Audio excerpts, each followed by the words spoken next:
honors and Mary goes, hey, I want to do this and this.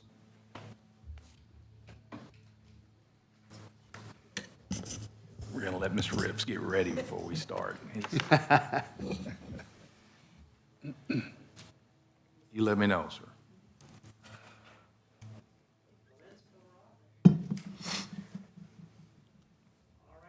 All right.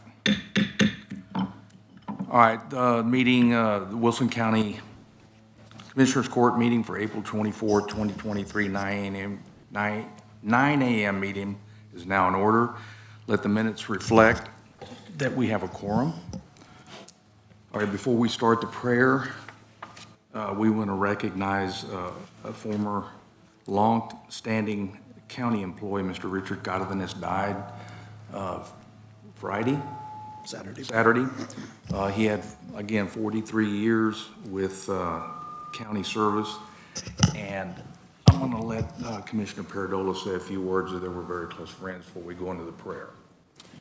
Richard was a longtime employee of Wilson County. Richard started 17 years old with Precinct 3 and was foreman for many, many years, retired from Precinct 3 after 43 years of service, and then went to work for the Wilson County Adult Probation. So he was very dedicated to his job and to the county of Wilson. So there'll be a graveside service Saturday at 3 p.m. at the Sutherland Springs Cemetery. So anybody that could come would be more than welcome. Thank you, Commissioner. Commissioner Martin, will you do the prayer for us? Stand and bow your heads. Heavenly Father, we thank you for this beautiful morning that where we can come to court and celebrate your glory. Lord, we just ask that you bless this meeting. Have us do everything in accordance with your will and for the betterment of the citizens of Wilson County. In Jesus' name I pray. Amen.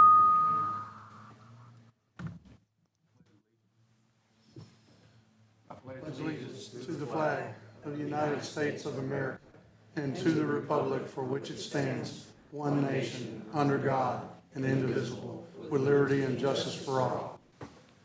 Honor the Texas flag. I pledge allegiance to thee, Texas, one state, under God, one and indivisible.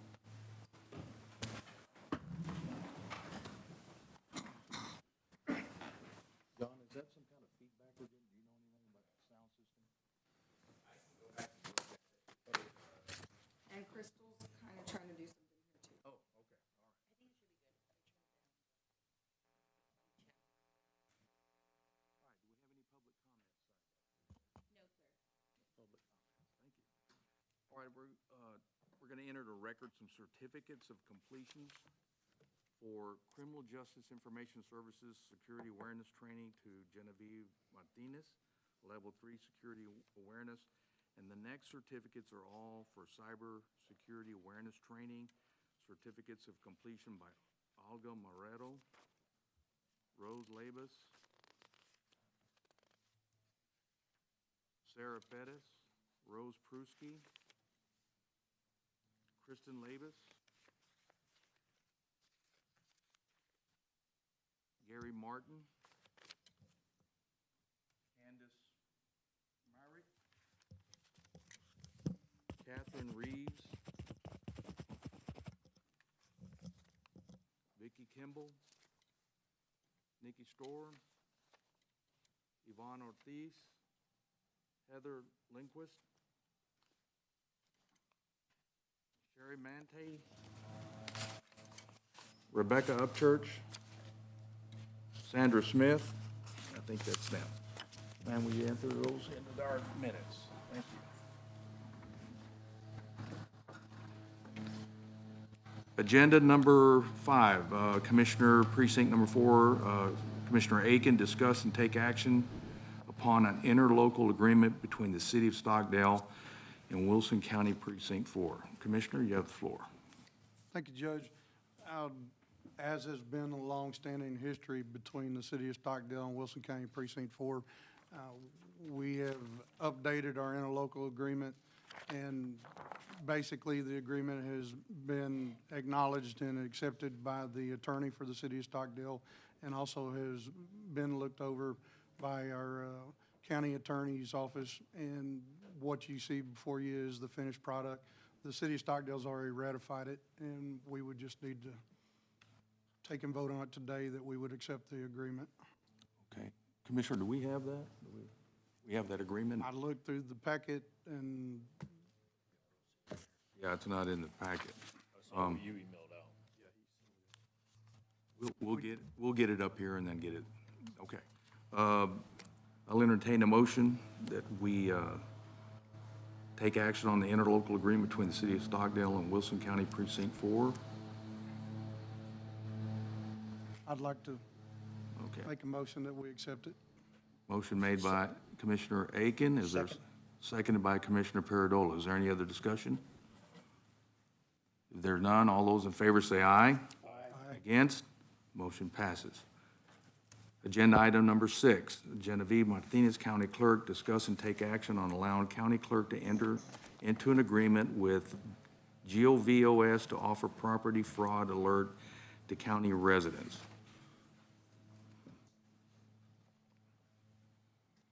Do y'all have to? Yes, we do. So, if y'all got a chance to look it over, the county attorney did already look it over.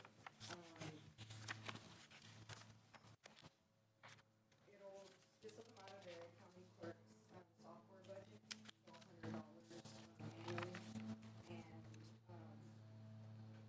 it's basically what it says. It'll alert, anybody who goes in and signs up for it. Once we have it, if it gets approved, once we have it up and running, the taxpayers will be able to go online, put their name in, and, if somebody comes and files something with their name on it, the way they put it in, then the system will alert them. We can't stop the property fraud, but it'll give you a heads up, hey, something's going on, look into it. And, so that's what it'll be. It's a 3-year term, and then after that, it'll automatically renew unless, we cancel it. And it will be a 4% increase annually once that 3-year term is up. And again, it'll come out of, the county clerk's software budget. It's part of, Vanguard and GovOS, so we already have them, for our, property info. This will be added to that. Do the people have to sign up for that, Ms. Martinez? Yes, so what they'll do is, this is gonna take about 2 months, could take 3 to get going, because they have to still come in, update all our software and everything, and then we'll put out, a press release, and then we'll also have to send out, flyers, and we'll work on how we're gonna do that, letting all the taxpayers know that this is now available to them. And then they'll have instructions online on how to go and sign up for it. And it will be free to the users whenever they sign up for it? Correct, Okay. I mean, correct. you said 1,200 annually for 3 years and automatically renews, and you said 4%. Is that in addition to the 1,200 that we pay in the first 3 years, or is, Right, so from that 12 will go up 4%. okay, so it will go up 4% increase on the $1,200? Right. And I guess, Bear County has had it, a bunch of counties have had it for a while. And they did a story, I guess. I got a phone call on, Friday from one of our taxpayers and said, hey, I just saw this on the news. Are we doing this? And I said, it's on the agenda for Monday. So, yeah. Have we ever, and not to say it's gonna happen, have we, while you've been in office, have you had any incidents where people come in and say, hey, my deed was stolen or my We've property? had people call and say, this is going on, what can we do? Which at that point, we need to talk to an attorney, more than likely. But we have had phone calls of people saying that they think something's going on and asking us, can y'all do anything? And we said, we're working on something, but like I said, we can't stop them from doing it. But it's better to find out the next day than a couple of years later when they're already trying to take your land. sooner than later. Yeah, it's a good service.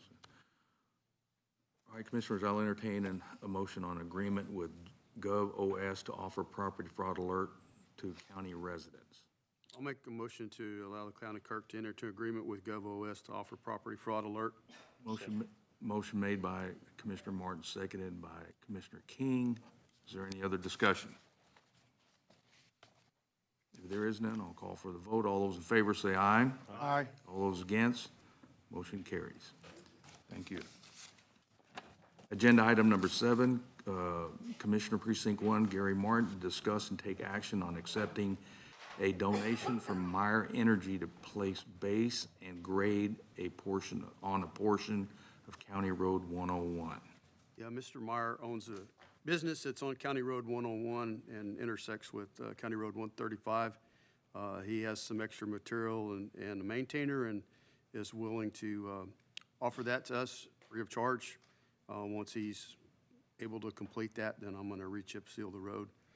So I would like to make a motion to accept a donation from Meyer Energy to place base and grade a portion of County Road 101.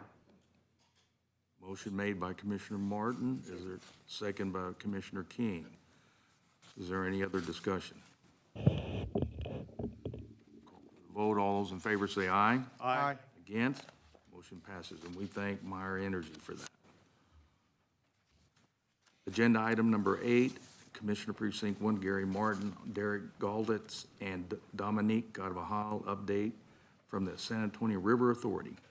Yeah, so as y'all are aware, these are our 2 representatives on the San Antonio River Authority Board, and so they asked to present us a little update. Gentlemen. Good morning, Judge Whitman, Commissioners. It's good to be before you. Wanted to introduce myself as I've been on the board of directors of San Antonio River Authority since January last year. Dominic has been on since November of 21. So we are your 2 representatives. Wanted to give you a little, for those that are not familiar with SARE or have not dealt with us, I know I had never heard of them really before I was asked if I would be interested in serving on the board. But I wanted to give you just a couple quick facts about us for background. The San Antonio River Authority was created in 1937 by the state of Texas to preserve, protect, and manage the resources and environment of the San Antonio River Basin. It's a 12-member board of directors that governs the San Antonio River Authority with 6 directors elected from Bexar County and 2 from each of Wilson, Karnes, and Goliad. The San Antonio River Authority is a taxing authority. It has statutory authority to impose an ad valorem tax for use in planning, operations, and maintenance activities only, and its tax is limited to 2 cents per 100. I'm proud to say that this last year we voted to decrease our tax rate and to increase the homestead rates for all of our counties that we oversee. The couple of the projects that are currently going on, the Helton boat ramp was completed last fall, and that allows the River Authority to be able to get their cleanup barges down into the river to clean up the debris, because we maintain most of the San Antonio River that goes through Wilson County. And of course, we had a lot of debris. We get logs, trees, and everything that falls in there, and allows them to be able to get their boats in there to clean that up. It also can allow people to walk their canoes and such down into it a lot easier than the metal rail ramp that's still there, has been used in the past. But it's not for vehicles, for the common folk to just drive their vehicles down there and drop a boat in. Most of the time, that river is not deep enough for anything other than canoes and flat water boats. In front of you, I'd left a handout for you. I emailed this to you. One of the projects that came up last week in our board meeting that they're looking at doing is the nature-based solution. It's at Greytown Parking. It's the Greytown Park up on 125 in Precinct 1. And they're looking at doing a natural renovation of the parking lot. This is not anything that obviously is out of y'all's budget. This is a San Antonio River Authority budget item as one of our parks, but it's to improve it.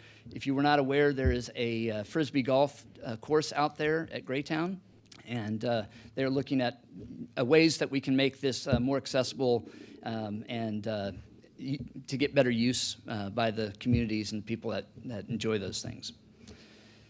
The other big project that's upcoming in this next year or two is floodplain modeling. We just finished modeling all of Bexar County, and this comes down to, this will affect your insurance rates and stuff like that, because they're changing over, where in the past, if you were either in the floodplain or you were not in the floodplain, as far as insurance was concerned. Now they're looking at graduated. You know, if you're right next to the river, you got a much higher rate of being flooded versus if you're just on the edge of the floodplain. So this model is part of what will be used by insurance agencies and such in the future. It'll also give us better feel for what's going on. This will be done, and it will be interactive. So you'll be able to go online. Once this is started and once it's completed, they will come out, the SARA will have people come out and actually educate people on how to access. They will have town halls, which is what we've been doing in San Antonio for the last 6 months, informing people on this new program and how to access it so they can get information from it. Recently, Precinct 3, Jeffrey, Commissioner Paradola, we discussed the need of there was a bunch of trees down at the Cibolo Creek Skull Crossing Bridge, and so one of the things we do is, in addition to the river cleanup, we were able to get coordinated with him, get our crew out there. They did an assessment, and they're going to help get some of those big trees that we have the heavy-duty equipment to pull out of there and help clean that up so we can keep that from becoming a flood issue in the future. So that's anytime there's a river in the floodplain issues, y'all are welcome to contact either of us, and we will run, or you can go directly to our SARA board, but we're glad to help facilitate and make sure that those things are getting done for you when you have those needs, the things that are affected by the river. Upcoming events, May 20th, we've got the Sespamco Race the River, which is a canoe race at Helton, and y'all are all invited to come out and enjoy that, or just be a part of the festivities. We'll push out more information on that once they got the timelines and everything. And the last item I have is we have, of course, being out of Bexar County, we've got Fiesta medals. I will be dropping those off later this afternoon. We've got about a half dozen of them that we'll be dropping at the judge's office. And any of y'all that are interested in those, you're welcome to have them. So, didn't know if y'all had any questions for myself or Dominic, but we are here as your representatives and want to help. Colonel, how did your barbecue cook-off go? Oh, it was good. We missed you. Sorry. I apologize. Every time I was walking out the door to head in here, I got pulled back in, so. But I made notice to y'all that probably would happen. Yep. Okay, good. We both ended up judging the chicken, and it was good. Probably will not want to eat barbecue for a long time now, right? Oh, no, it was good. Thank you. All right, thank you. Agenda item number 9, John Holcomb, IT Director, discuss take action regarding Beckwith fire alarm monitoring, fire alarm functional testing renewal, fire alarm repair, and labor agreements for the Wilson County Courthouse, District Justice Center, and Sam Ford Jr. Public Library. Good morning. I sent y'all an email with the contracts, copies of the contracts, and basically there's 6 separate agreements, and fire alarm monitoring, as Judge Whitman said, for the library, the District Justice Center, and the courthouse, functional testing for the 3 areas as well, and also equipment repair and labor for the fire alarm systems. The equipment repair and labor is optional. We don't have to do that, but I do recommend it. The price difference, if we get it without the equipment repair and labor, it's $6,226. If we add the optional services, it brings the price to $8,635. We have been using this company since, I believe, May of 2018 for the fire alarm monitoring and services. I do recommend, if possible, to get the fire alarm equipment repair and labor services. I also, if possible, recommend using, enabling the auto renew service, if that's allowable. And do you have any questions? I guess the big question, and to answer your request is, I guess that this is budgeted, right, for the entire amount, or? I believe so. Brenda would have to. Go back and look. Do you know if, I believe. We right budgeted it every now- year, Yeah, so. it is renewed every year. I believe it's under non-departmental, so I know that it is budgeted for that. The 8,000 amount, I would have to go back and look. I remember reading that line item, so on the budget. In past years, we've done the entire agreement. We've just never set the auto renew. What's your office code, the first four? Oh, mine? IT department is what? It's not under IT department. She said she thinks it's in non-departmental. Non-departmental. Well, good luck me finding that right now, so. Try it, John. What was it last year, John? What was the agreement, the payment on it last year? Do we know? I don't have last year's numbers. I can look those up real quick. I'm good with, I like this firm, and so you're asking to approve the agreement with, Beckwith.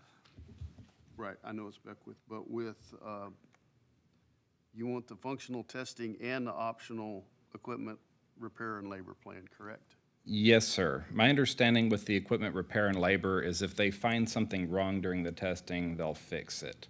And we don't incur any hardware costs or any labor costs related to the repairs. Okay, well, I'll make a motion to approve the contract with Beckwith Fire Alarm Monitoring for functional testing, fire alarm repair labor agreements for the Wilson County Courthouse, District Justice Center, and Sam4 Library with the inclusion of the optional equipment and repair plan. Motion made by Commissioner Martin, seconded by Commissioner King. Is there any other discussion? Did you want that with the auto renew? I'd like auto renew, but that's up to y'all. I think we do it year by year. I wouldn't be in favor of that. Okay. Any further discussion? There's none, call for the vote. All those in favor, say aye. Aye. Against? Motion passes. Thank you, John. Thank you. Agenda item number 10, Cindy Stafford, Emergency Management, DSHS and PHEP 2023 contract.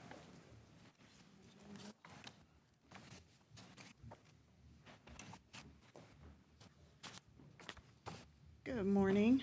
This is a repetitive contract with the Department of State Health Services for public health emergency planning. It's $10,000. We may get a little more this year, and it just goes back in for offset some of the salary for normally the volunteer coordinator, but at this point, I'll be doing all of the work. It covers stuff like when we did COVID, any type of public health emergency. So they're just trying to offset what we do that checks off their box for the state. So it's been going on for probably 15, 20 years now. Nothing new in the contract. That's why I didn't take it to the county attorney's office. No new language from the last 15 years that I could see, so. Doesn't call for an action item on this. I think it's just for the grant, correct? Yes, sir. It's technically a contract because we do have things that I have to do, trainings and execute, exercises and stuff like that, so.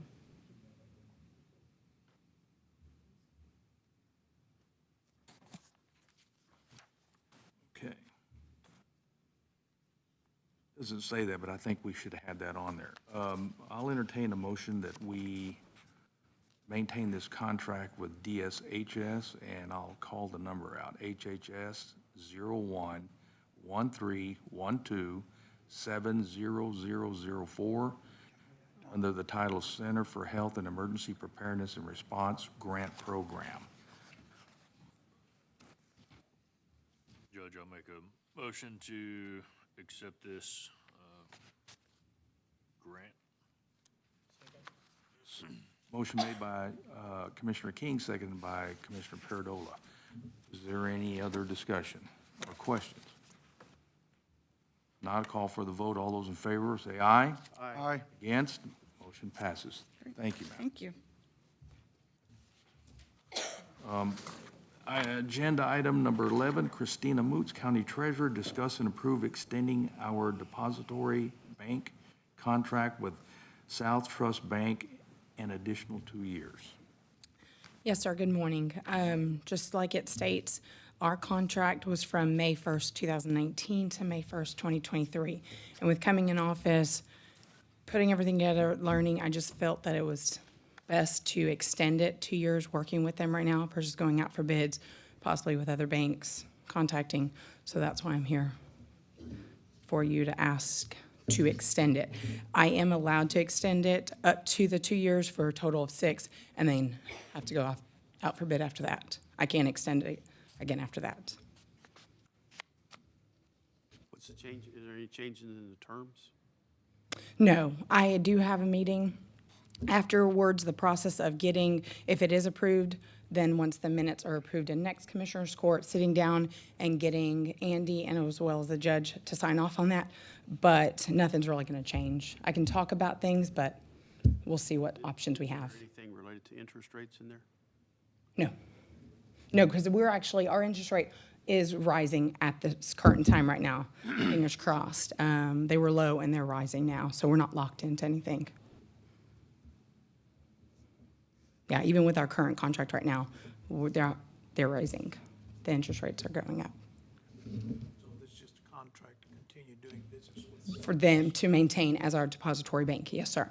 Well, that's actually extending the current contract for an additional 2 years. It is. You are correct. So our terms that we have with them now will apply the services that they provide, everything like that, yes. Are you good with them, Ms. Moots? Yes, they work great with them. I can pick up the phone and right away one was like, what's wrong? Well, it's not always a bad thing. So they're very helpful and they can get it done really fast if I have any questions. I'll make a motion that we extend our depository bank contract with South Trust Bank an additional 2 years.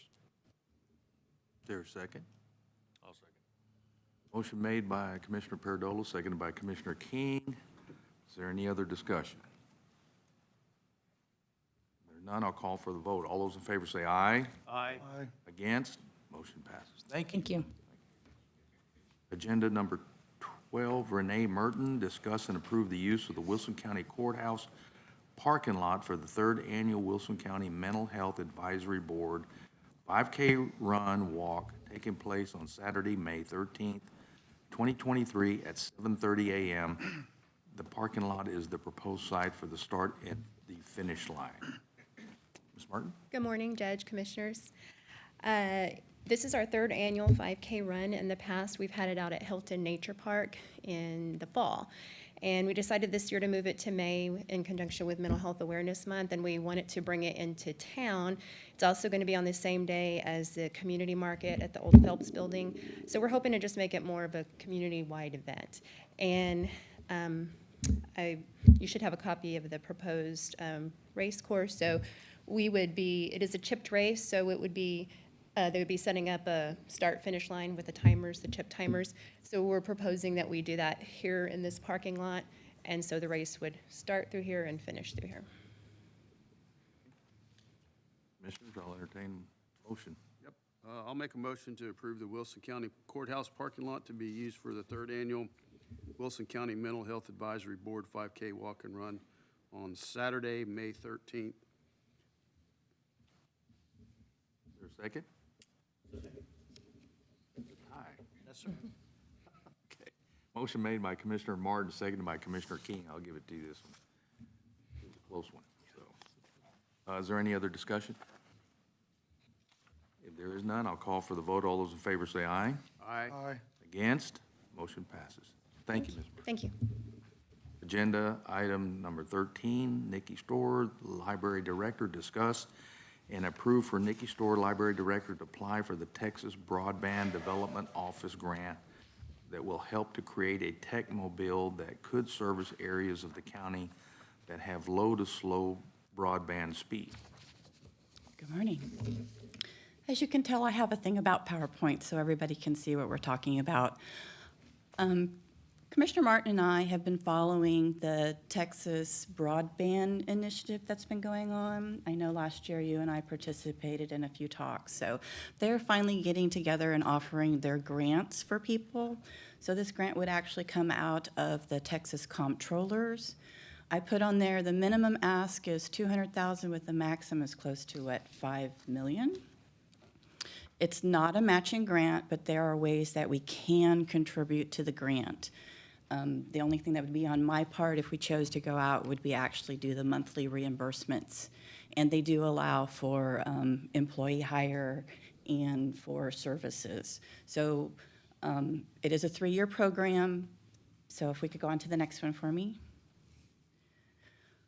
This is the map. This is what I really wanted you guys to see. This is the broadband map that the state comptroller says that Wilson County has. So anything that's in blue, they're saying that the upload and download speeds are between 100 for download and maximum is 20 megabytes per second.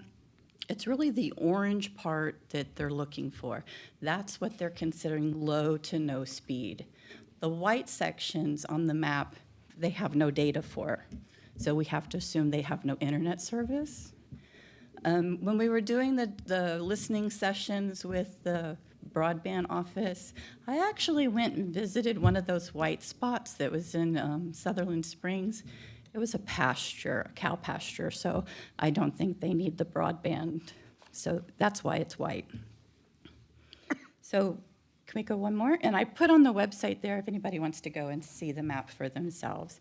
So here's my proposal.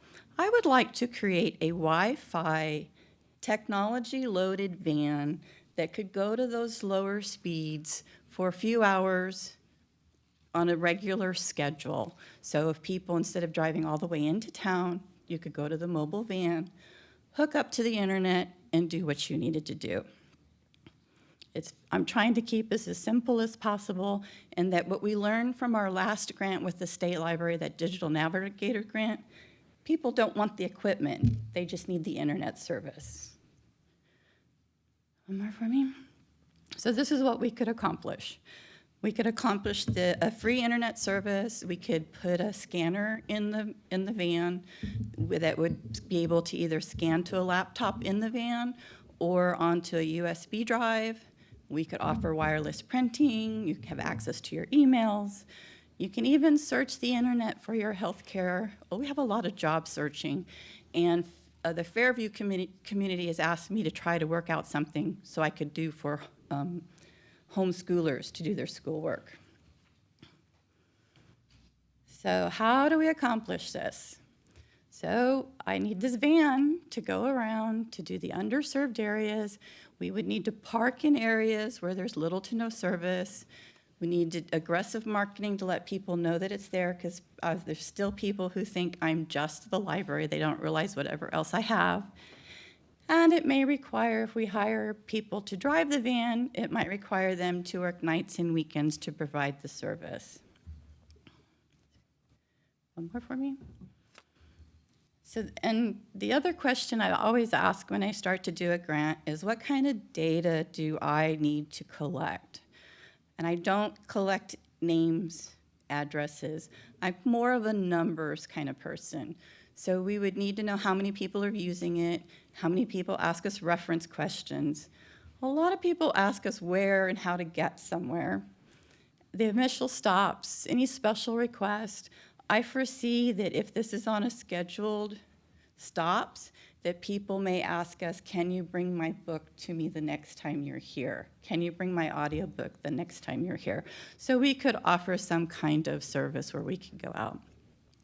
And again, the wireless printing that people seem to want, because a lot of times they have it on their phone. I just need to print my tickets from my phone.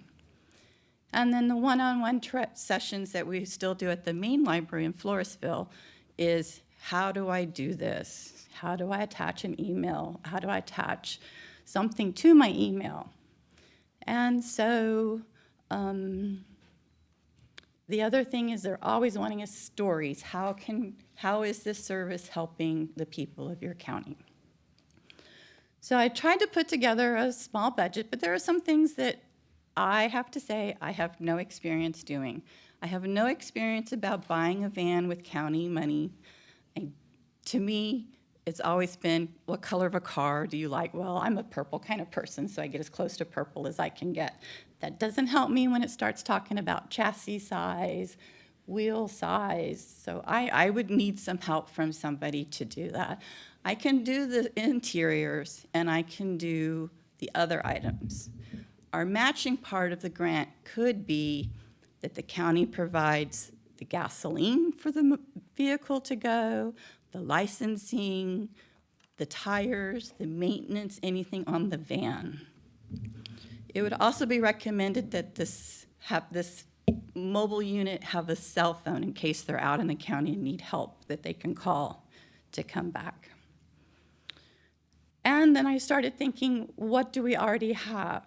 So we already have those items that I listed. We have the Chromebooks from the previous grant from the state. We have the event canopy that we could move them outside if you needed to sit outside for people who don't maybe like to come inside because of COVID. And we also have the folding tables and chairs to go under the canopy to help them move them outside if it's a nice day.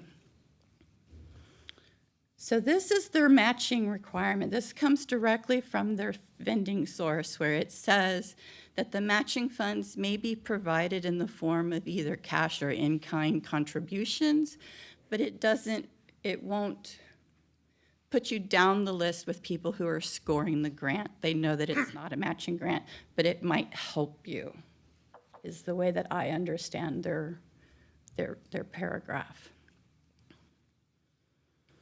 So this is their timeline. It's a very short suspense. I've been kicking around, and I've been asking Brenda and the grants writer several times to help me with this, but our schedules just haven't mashed up to get together. So the actual due date to do this is May 5th. It's very short suspense. And we wouldn't be even revealed until, they're not even giving you a month. They're just saying late summer, early fall. So, with that being said, Thursday was the Texas Library Association conference in Austin. I spent all day talking to the digital navigator and the E-rate people. I have since learned, since I put this together, that this first round of grants is for infrastructure. So I'm going to make an assumption, and I know you should never really assume anything. I'm assuming that this first round of infrastructure is really the wiring that's going on around town where you've seen them putting the cables in the ground. So after talking to the state library, I would like to put this on hold and ask for your permission to come back again with more details, because I don't think that this would actually fly if it's for infrastructure. Okay, so you're asking us to pass on this agenda item? But I want to let you know that it's out there, and I would like to come back at a later date to discuss this in more detail. I got a question for you, ma'am. You brought a packet to me with a large, looks like a diesel bus. Is that what we're looking at? Yes, something like that. How large a vehicle are we talking about? It's big. Pretty big. It was the size of a recreational vehicle. It was enough to seat about 6 people and workstations inside. And I'm assuming it will have to be equipped with a generator also. Yes, yes, But it's operational, the one you showed me. yes, yes. It was. Miles, it's got a diesel engine in it. And so there's a couple of questions I want you to research for me. and Okay. I have a question for you. So this mobile vehicle, how, if somebody just drives up and says, I want to get on your internet here to use it, how do we keep account of people? Because there's something that similarly happened to me when I was in investigations. How do we know who's coming in there and what are they researching on the internet? We don't ask them what you're researching. That's a privacy thing for the library. I get that. but we can count you as a hashtag that you were there, and if we help you connect, we just put a mark, you're a hashtag. Okay, so somebody just drives by and sees this mobile unit, so let's say it's at Sutherland Springs. They don't have to show any identification to sign in and log? It can be made that way, I believe, John, can they not? Let me tell you why. I had the same problem working a homicide in El Paso years ago where they were coming in the library and the suspect was using that's the internet. And they fought us tooth and nail to reveal who that was. They didn't even know. Right. He just came in, she came in and used that computer. Right. No cameras in the library, there's no login. I'm fearful of that. I'm fearful of people who are probably registered sex offenders that would come in there and jump on that internet. Right. You can't ask them, what are you looking at? Right. The library, the workstations in the Floresville Library, you have to have a library card in order to connect, or you have to buy a one-day pass. So that's about as best. I know that we had a problem in Stockdale before the move where it became the major hangout for people doing drugs. So the internet service was shut off in the evenings when the staff left, and then it would reconnect in the day. But that was a couple of years ago. My question is, I don't know what's changed since that 18 years ago when I conducted that investigation. Is there a ruling of some sort that we can now require some identification? So if they come, we don't care what we can't ask them. We do care what Right. they're looking at, but, I mean, this is gonna be a mobile IP address. This thing's moving around Right. everywhere. We know we can trace it back to that unit, but where was it on a certain day? I can get more information if it comes to, because like you, I want to make sure that I don't want to know who's using it. I'm more like how long you're using it.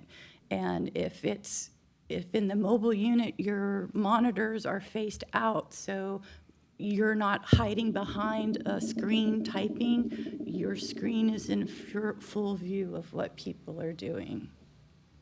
So if you're looking at something you shouldn't be looking at, everybody's going to see it, and we can just tell them that's inappropriate for public viewing.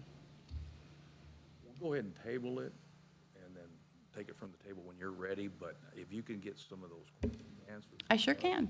I know that would be a concern for the sheriff, correct? Okay, I'll figure it out then. Thank you. I want to make a motion to table. Well, I mean, I guess at this point, she's not going to apply for this grant. So it's really not a table. We can it's just pass. No action, yeah. And then you can bring it back, or we can table and then bring it back from the I mean, it's either way, whatever you want to do. But I just wanted to make you aware of the direction that I would like to see the library go and to help all of that. It's almost half of our county that they're saying is slow to no service, that I want to be able to help people get the service they need. Yes, we want them to do, we're not going to get any industry in here until we're fully Right. capable of having broadband. You need faster speeds. We'll just go ahead and pass on Okay. the item, and then we'll revisit it when you're ready. That would be perfect with me. Thank you. Thank you. All right, agenda item 14, Commissioner Precinct 2 Russell King, discuss and take action on posting no-through trucks on County Road 202 west from Highway 181 to County Road 201. You have the floor, Commissioner.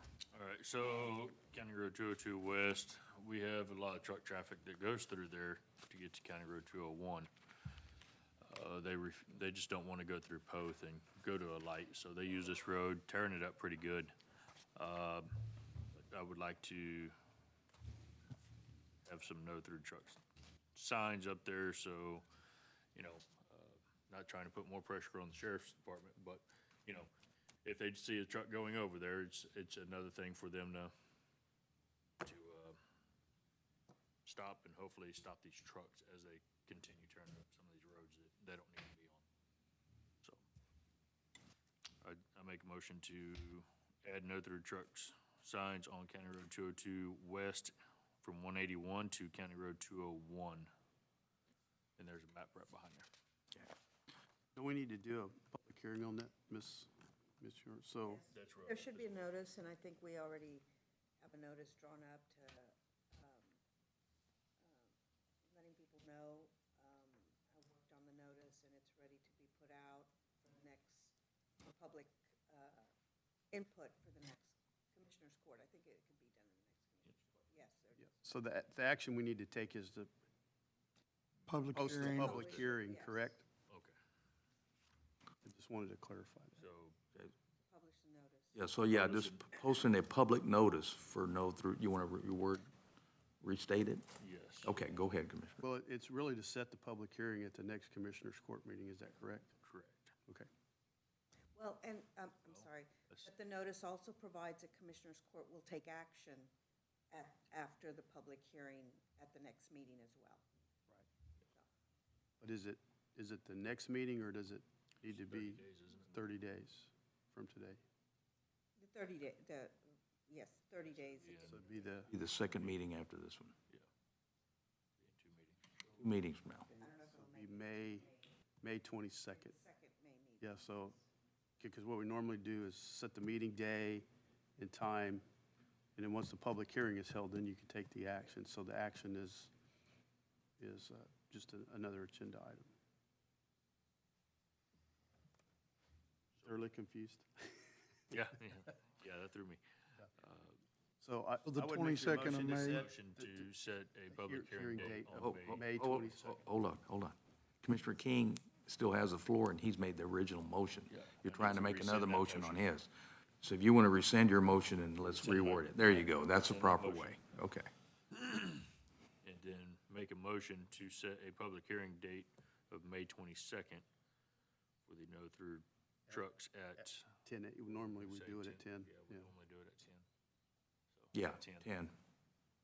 Okay. I'll second that. Motion seconded by Commissioner Martin. Is there any other discussion? There is none. Call for the vote. All those in favor say aye. Aye. Against? Okay, thank you. Agenda item 15, our County Sheriff, Jim Stewart's going to give us a monthly progress report. Sheriff, come on up here. I know he didn't want me to do that, but Front and center. I'm going to make him come up here. Come on up here, Sheriff. Front and center. If you yelled, you'd be all right back there, but you don't yell. I don't yell. Okay, monthly progress report is, you have in front of you, I left it this morning. For the month of March, you can see we had an increase in total calls, about 300 and something, 320 something, 350 calls in the month of March. Reportable calls went up 160 from 531 to 639. Non-reportable calls, which is stuff we don't make contact with, went up by 246. Time-consuming calls, animal complaints didn't increase much, 43 to 45. Loose livestock went from 63 to 88. Not a real big increase, but those do cause us to spend quite a bit of time just looking and taking care of, handling those calls once we get there. Rest of our calls, you can see, stayed pretty much normal. Your family violence assault reports. Kind of think that the reason these went up may have something to do with the fact that we had spring break. So we had a little over a week with everybody out. People weren't working. That's probably why these calls went up that way. On the second page, you can see CID in the month of March to April 17th. Had a total cases assigned for investigation, 128. Open of them, 70 of the 128. So there's, 58 of them were closable, either by no way to investigate further, or they actually were closed out by getting the person or actor or whatever arrested. You can see that bulk of them were family violence and property crimes.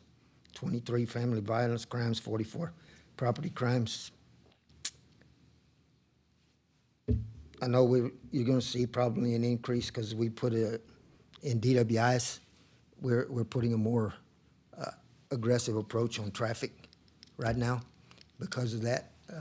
I think this weekend we arrested 3, which is almost twice that number. I mean, almost that number in one weekend. So we're out there actually trying to do the traffic enforcement. These accidents and stuff in the middle of the night, most of them are alcohol or drug related. But that's pretty much the deal for that. I will tell you that by the first meeting in next month, hopefully I'll have y'all an update on where the repairs at the jail stand. Status Very report. good. Yeah, good. Thank you. All right, Sheriff. Thank you for the report, good report. Agenda item number 16, permits and development.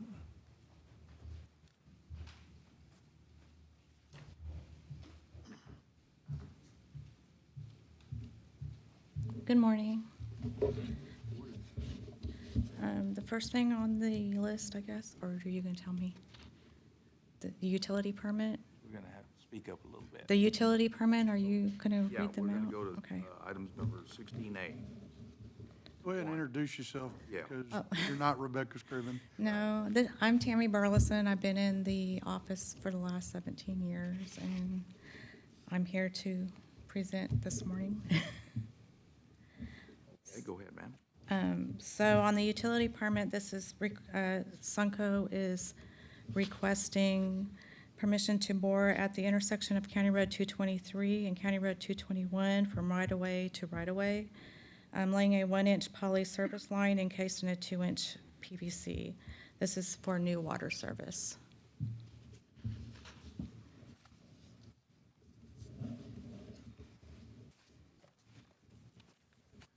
I've already been through this, been by this, so make a motion to accept this permit, 726 for Sunco to go ahead and bore at 2.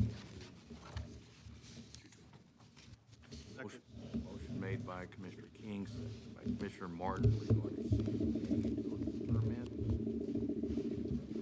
Is there any other discussion? Not all those in favor say aye. Aye. Against? Pass. All right, ma'am, 16B, non-standard plats variances for 1, Meadowgrove Lane, 423 Precinct 4, F&S Customs Home. So we're gonna have to do those individually, each one number, except for 2 and 3, we can do those together. So just 16B1. Go ahead, ma'am. Okay, this is F&S Custom Homes is wanting to split the existing lot 284 of the Wood Valley Acre subdivision into 2 1.55 acre tracts. All the requirements were met, and the subdivision review board has given them a favorable recommendation. So that's it. Make a motion that we allow for it to be changed under non-standard plat and variances. Motion made by Commissioner Aiken, seconded by Commissioner Paradola. Is there any other discussion? There is none. Call for the vote. All those in favor say aye. Aye. Against? Motion passes. Okay, ma'am, we're now going to 16B, 2 and 3.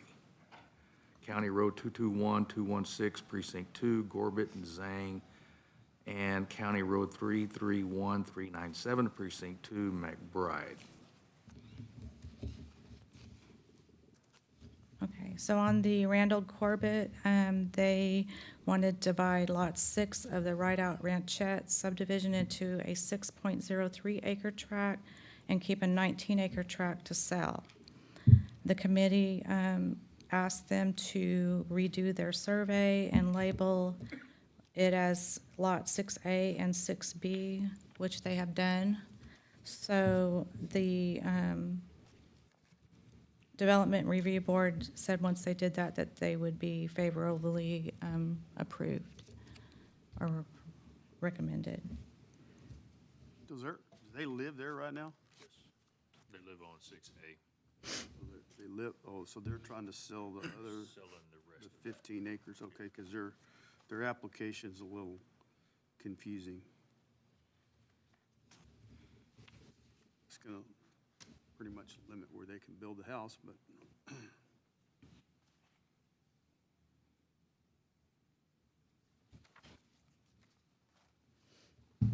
Entertain a motion, Commissioners? I'll make a motion on County Road 221, 176 for Corbett. 19. You want to include County Road 331 and 397? We didn't talk about that. We haven't talked about it? Do We what? haven't talked about McBride yet? No. Okay.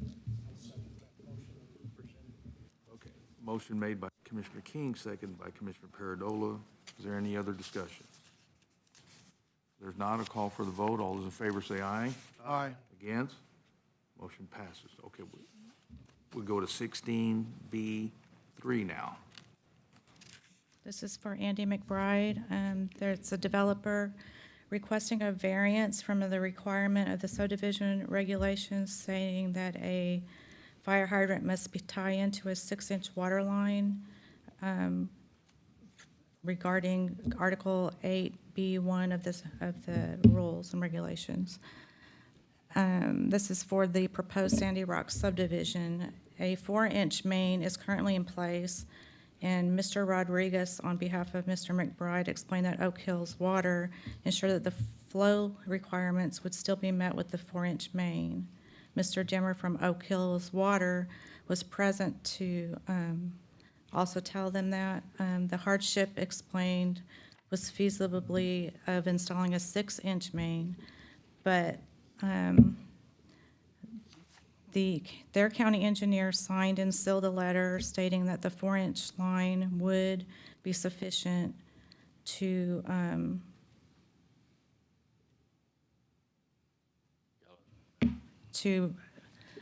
maintain the fire hydrant as needed instead of the 6-inch main. So the committee did give them a favorable recommendation once he gave us the signed and sealed letter, which I do have from Oak Hills, or from their engineer.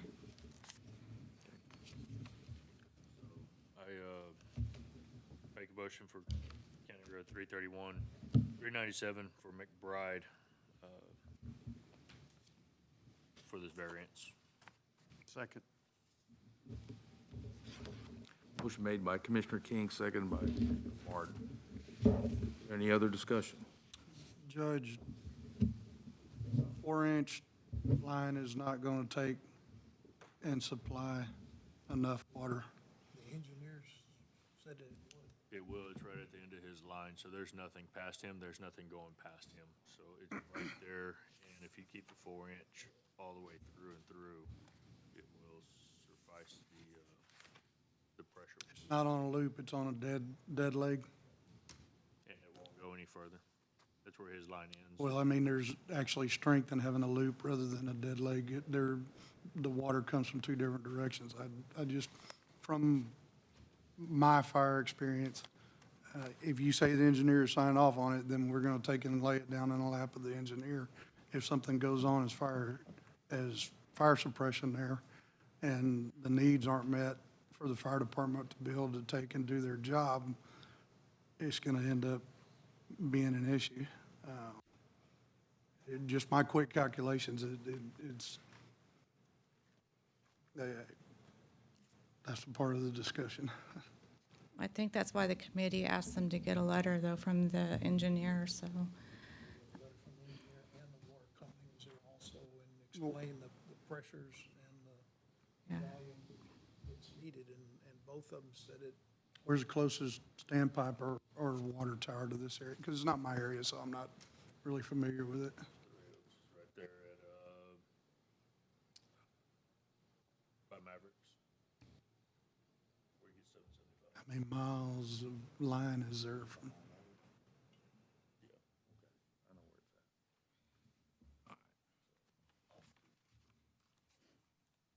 Is there any other discussion? Call for the vote. All those in favor say aye. Aye. Against? I'll abstain, Judge. Okay, got you. Item 16-4, County Road 306, 2494, Precinct 4, Kelly. Kelly wants to split the existing 5.1 acres into two .506 acre tracts. He already has sold one of the tracts to a friend and now is requesting the non-standard plat variance. The committee gave them the same option as the other one. They wanted the survey redone and labeled as 6A and 6B, which they have done. And then they gave them a favorable recommendation. All other items were met. They basically made a 40-foot wide lane. It creates a flag shape to where the front part of the property has access to the county road, and then the lane gets access to the back part of the property. So I anticipate seeing this more, and it falls within the guidelines of the minimal acreage. So I'd like to make a motion to go ahead and allow for this non-standard plat and variance to occur. Is this the one where the carport is over partially? Right. That's what I was gonna ask about, because that's not the purpose of that 40-foot minimum was have a clear area in that carport, and it says woodshed or whatever. Woodshed, they said that they'll knock down that carport. Well, They said they Told them get to get along and lawyers involved. and they both go knowingly into this agreement. It's a matter of if they're gonna share it, then that's up to them. But the legal owner of the property will be able to do whatever they want to with anything that's on their property. Didn't we ask if he could move? We asked him if he could move that, didn't we? Yeah. Right. To the right of way. Is it accurate the way it shows here on the, I haven't been on the property. I don't know. He said he's got It depends, if you look at this and then you look at Google Maps, there's a trailer house that's up here on the front Yeah. section in the map. And so things have changed according to what you can see versus what's on this. But this is what's gonna be filed at the courthouse for ownership. so Commissioners, that depicted, is it accurate, the way it looks on that plat, where that carport and woodshed is? I can't speak to it being Okay. 100% accurate. Okay. All right, there's a motion made by Commissioner Aiken. Is there a second? Second. Second by Commissioner Paradola. Is there any other discussion? There's none. A call for the vote. All those in favor say aye. Aye. Against? Motion passes.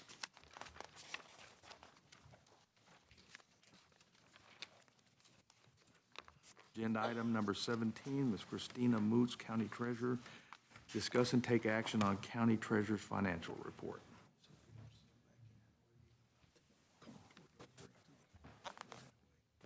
At civil, it wouldn't be us. Yeah.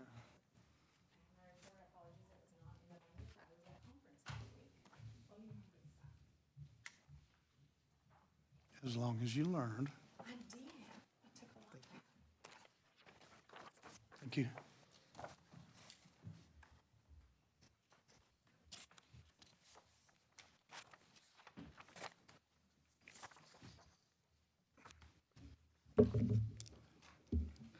Good morning. I am presenting the ending for February 2023.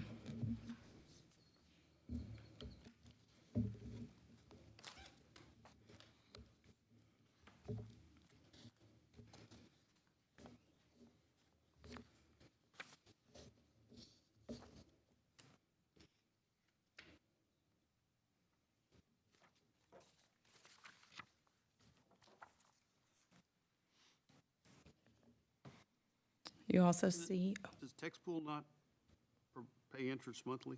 they do pay interest monthly. The interest that we accrue monthly goes into our general fund. So you won't see that reflected in, of course, the ending balance, but I do provide the month-to-date as well as the year-to-date, and then it's within our general fund amount. So for this month of February, or for the month of February, the interest was $38,000. Yes. As well as you'll see, compared to last month, Texas class, as well as tax pool, the interest rates are rising. Hopefully they continue. Also to note on the lease purchases, there has been one of the equipment's been paid off, so that it will be removed off the list going forward.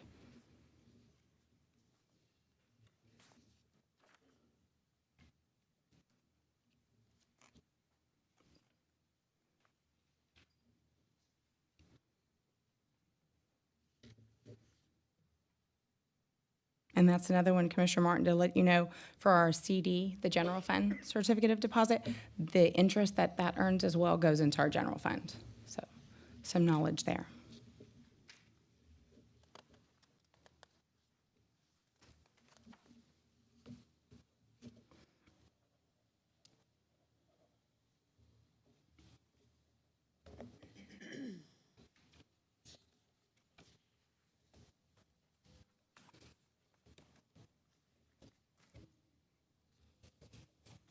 Have you had enough time to review? Again, going forward, they will go in your binder.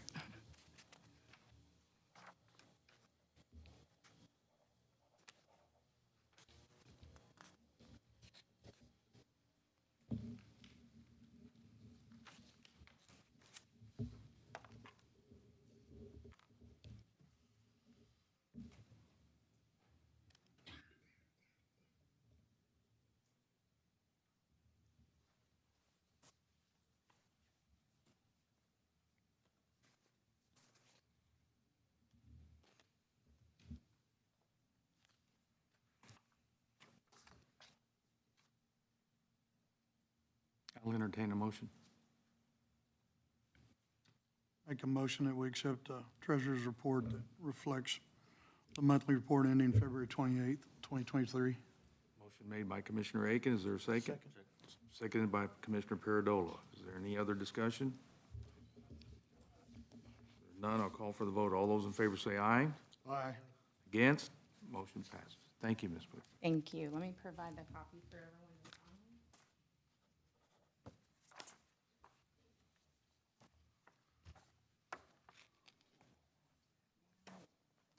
Don't want me to sign that one? You can, or that can be your copy. Okay. Okay, I'll pass it down. Keep this one now. We'll move along here. Agenda item number 18, Jalen Botterfield, Human Resource Specialist, presentation of payroll and personnel changes. Good morning. As far as new employees, we have Rogelio Quintanilla that was hired as a part-time patrol deputy for the Sheriff's Department, making $22.60 per hour, effective April 10th. Roman Sarna was hired as a road hand for Precinct 1, making $18 per hour, $37,440 annually, effective April 10th. And Catherine Sider was hired as an indigent defense coordinator, making $18.27 per hour, $38,000 annually, effective April 18th. For payroll status changes, Tammy Burleson was promoted to the position of Permits and Development Director, making $54,160.08 annually, effective today, April 24th. Rose Badiantes was promoted to Sergeant Patrol Deputy for the Sheriff's Department, making $25.81 per hour, or $56,367.95 annually, effective April 10th. And Stephen Orr was promoted to Sergeant Patrol Deputy for the Sheriff's Department, making $25.81 per hour, $56,367.95 annually, effective April 10th. Congratulations to those individuals.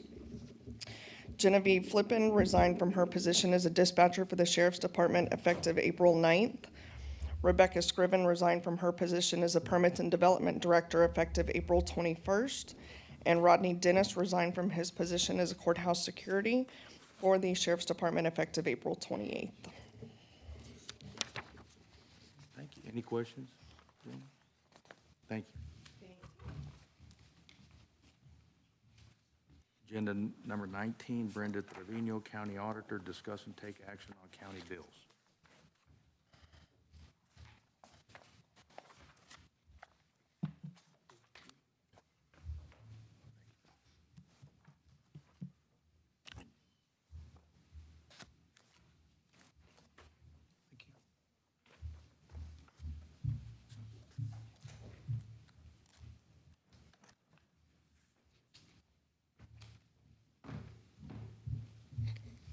Good morning.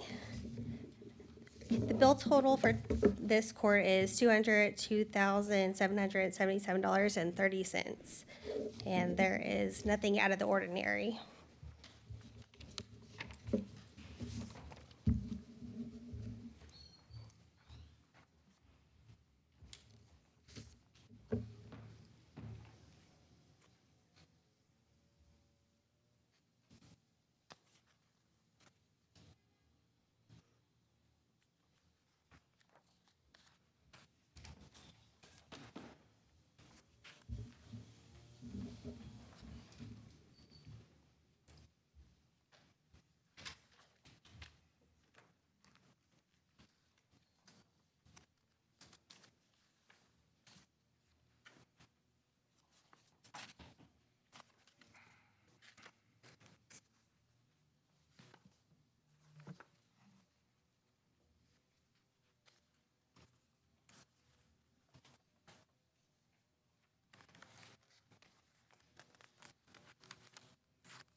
Commissioners, I'll entertain a motion to take action on the county bills.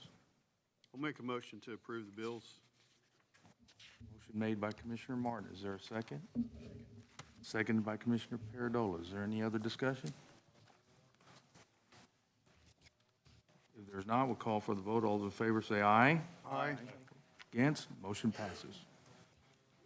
All right, thank you, ma'am. All right, the time is 10:11 a.m., and we're going to call for, I'll intend a motion to adjourn. Make a motion to adjourn. Motion made by Commissioner Martin, seconded by Commissioner King to adjourn. We are adjourned.